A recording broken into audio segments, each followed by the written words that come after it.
И тук буквално арестува Танди Студио, човек. Полицията ги отвежда и ги вкара в колата, човек. И отиват на разпит заради вчерашната случка. Буквално виждате, не е кликбейт, буквално виждате Анди Студио са в патрулката и полицията ги отвежда. Чак и сирените, човек, все едно някакви престъпници тук ще превозват, най-опасните престъпници в България. Та супер важна новина, хора, преди да започнем. На 50 000 абоната ще пусна първият си мърч. Наистина, мисля, че вече наистина е крайно време просто да пусна първият си мърч. Аз гледам хора с по 10 000 абоната пускат мърч, аз човека вече с почти 50 000. Тук няма мърч, но мисля, че е крайно време наистина. Много мощно просто цъкате тук на червения бутон subscribe с камбанка, за да получавате известия, когато кача някое ново видео. Наистина, който се е абонирал е истинска легенда.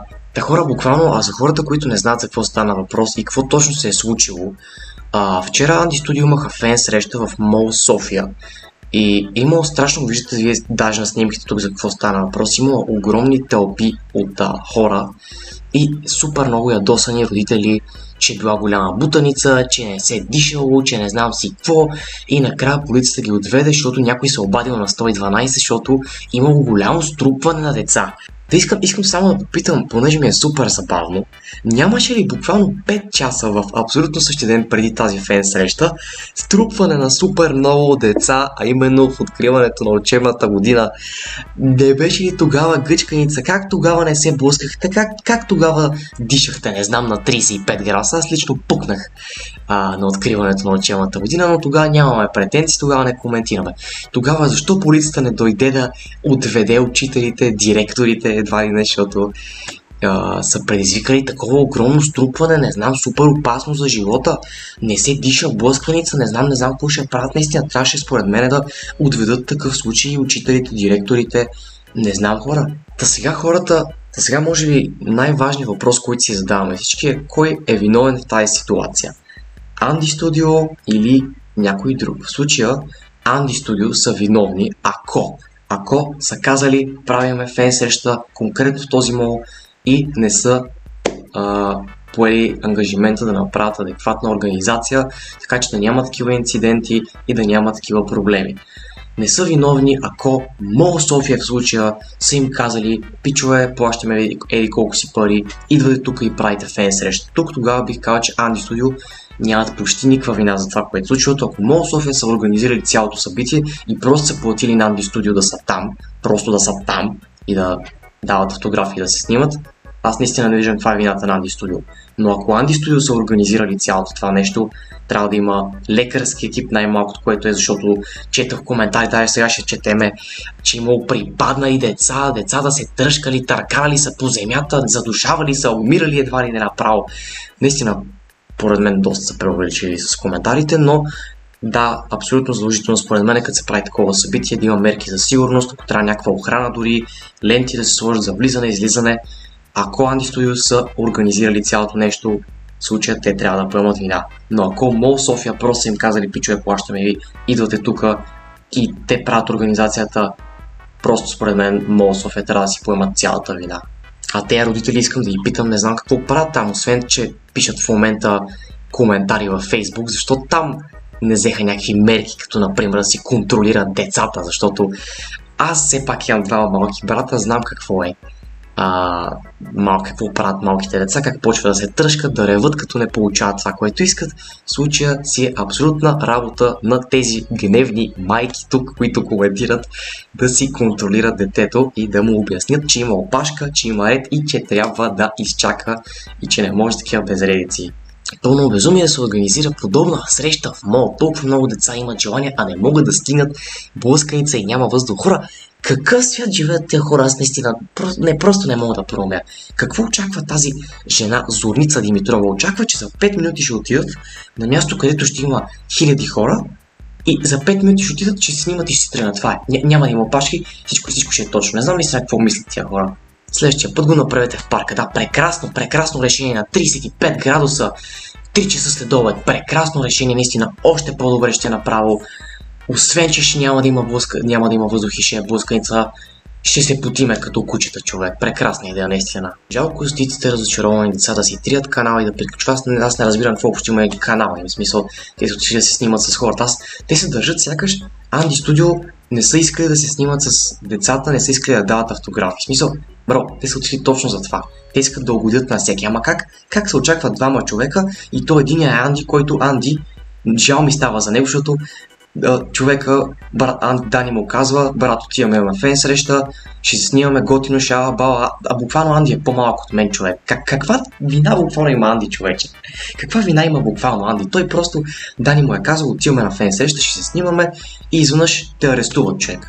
Все едно да имах по-голям брат и той да ме заведе на фен среща да правиме заедно и да ме арестуват, защото е била гъчканица и някой се обадил на 112 човек. Страхотна лойка. Анди буквално, ако не се лъже, една година по-малко от мен, човек. Той огромна вина има. Смисъл, арестувайте го, вкарайте го в затвора. С такова престъпление извършил наистина. Не знам как е на свобода. Това е доживотен затвор, бе, човек. Маркетингът на МОЛ София веднага да си къса дипломата.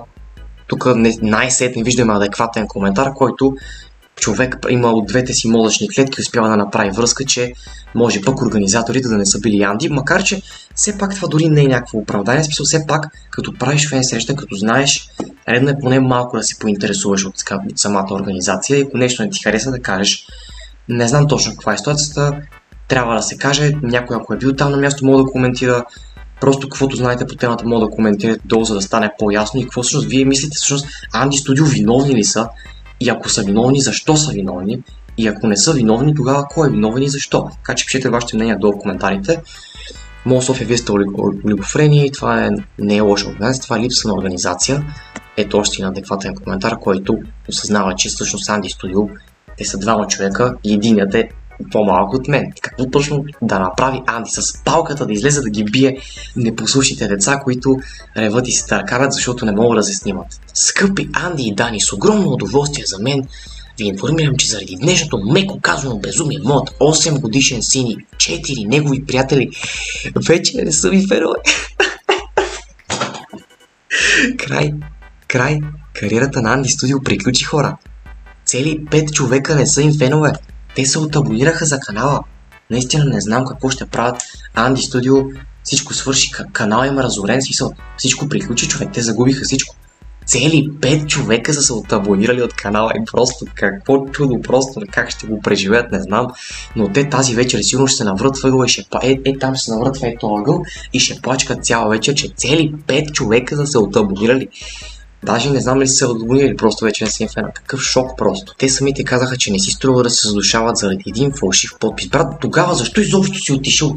Като не си заслужава, защо изобщо си тръгнал, излезнал си от вас, отключил си вратата на входната врата, заключил си след това след себе си, запарил си колата, качил си се в нея, пропътувал си някакво разстояние, за да отидеш на място, което казваш, че няма смисъл. Тогава защо изобщо си отишъл, брато?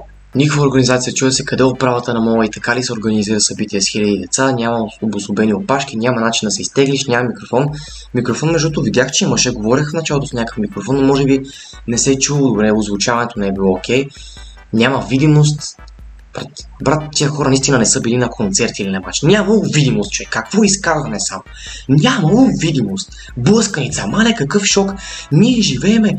Тази жена сега днес разбра, че живееме на една планета с още 8 милиарда души и когато те се съберат на едно място, става голяма блъсканица, хора. Тя откри топлата вода, бе, хора. Нямало въздух. Какъв шок! Аз не мога да повярвам, хора. Аз открих, научих чисто ново нещо днес. Наистина, добре, че Цветелина Андреева да ни сподели такова нещо, човек. Аз наистина не мога да повярвам, че това е съществувало. Изобщо не знаех, човек. Аз мисля, че само аз живея на тази планета и че като отида на фен среща човек, ще се снимам за една секунда и ще си тръгна, не знам. Мислех си, че аз съм с приоритет пред останалите. В смисъл, на мен всички са ми длъжни. Аз като отида там, всички са длъжни да ми направят, да ми отстъпят, за да може аз да мина и да се снимам, защото аз съм по-важен от останалите. Те са никой. Но да, все пак мога да се съгласи отново с това, че няма организация, точно именно това да има обособени опашки, къде се излиза, къде се влиза и може би озвучаването да се чува, когато те говорят и евентуално ако се опитат да успокоят обстановката. А за видимостта, какво да ти кажа? В смисъл, поръсни се още 20 см и ще виждаш нещо, може би, не знам. Какво да направя, че си 1,30 м и си ми до Няма да казвам докъде. Абсолютно не заслужават никакви продажби, никакви лайкове и ние сме луди, че сме тръгнали да водим децата си. Моето неплако имаше деца, които се скъсаха от трев. Добре, хора, какво да направим, бе, пичове? Имало деца, които ревяли. Добре, бе, на Анди Студио ли имаме работа да отидат бибероната да им вкарат устата и да им запушат устата или какво? Какво трябва да направят Анди Студио, че имало ревящи деца, защото родителите не ги бият достатъчно, за да са възпитани и да знаят, че има ред и че трябва да се спазва някакъв ред и че не мога, като излезеш на публично място, да се търкараш по земята, да се ревеш, да се гърчиш и да излагаш родителите си. В смисъл, какво да направят Анди Студио по този въпрос? Реално организатора, който съм убеден, че на 99%, брат, кой ще направи изобщо фен среща в мол и то малък мол? Това дори не е в топ 3 на най-големи молове в София.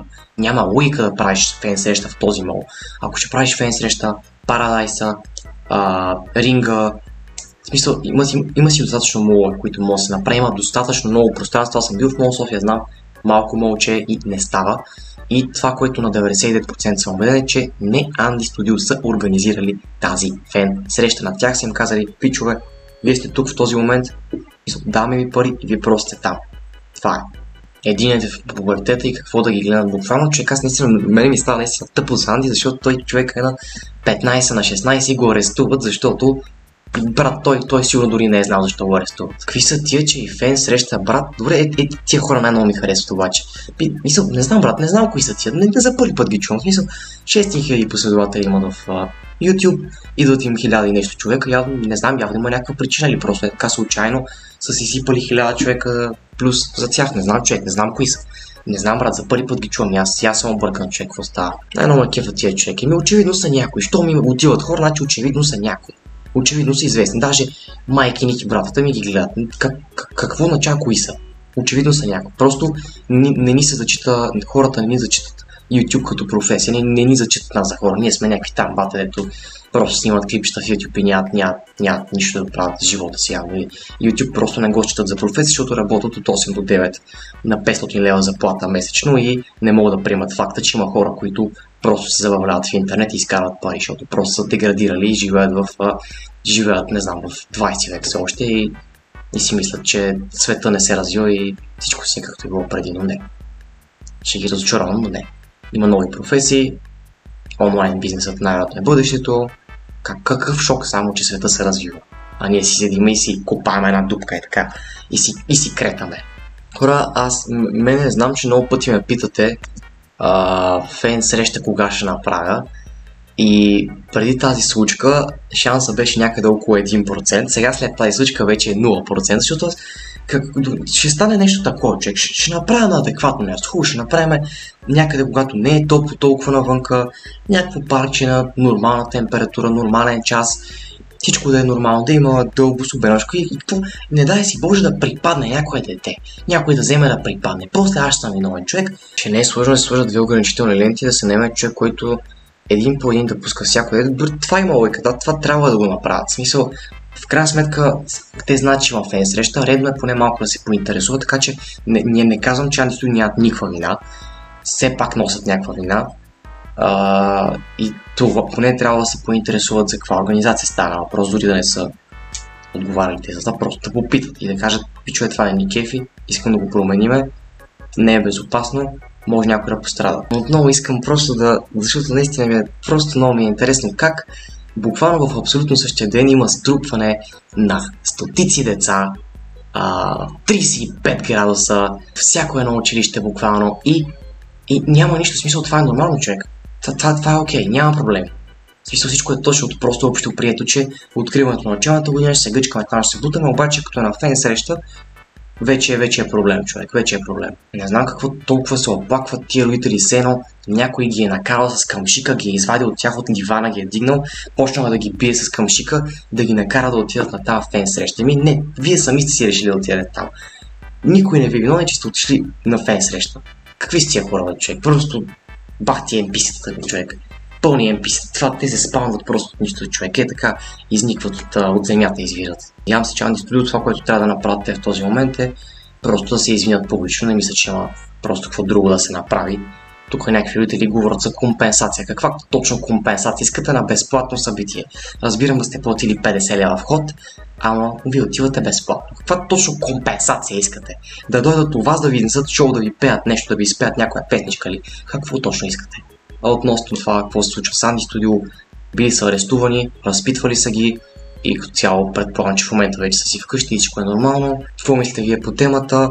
Долу в коментарите. Ако ви е скефило това видео, мощен палец нагоре. Значи хора, абонирайте се, планирам на 50 000 абоната да пусна мърч, първият си мърч, наистина много хора ме питат, аз гледам някакви ютубъри с по 10 000 абоната ми пускат мърч, аз вече човека с 50 000 абоната нямам мърч, не знам, чек, но мисля, че наистина е крайно време. Направим ли 50 000 абоната, повече може от сега да работя по дизайна и в момента, в който не ударим 50 000 абоната, пускам първият си мърч.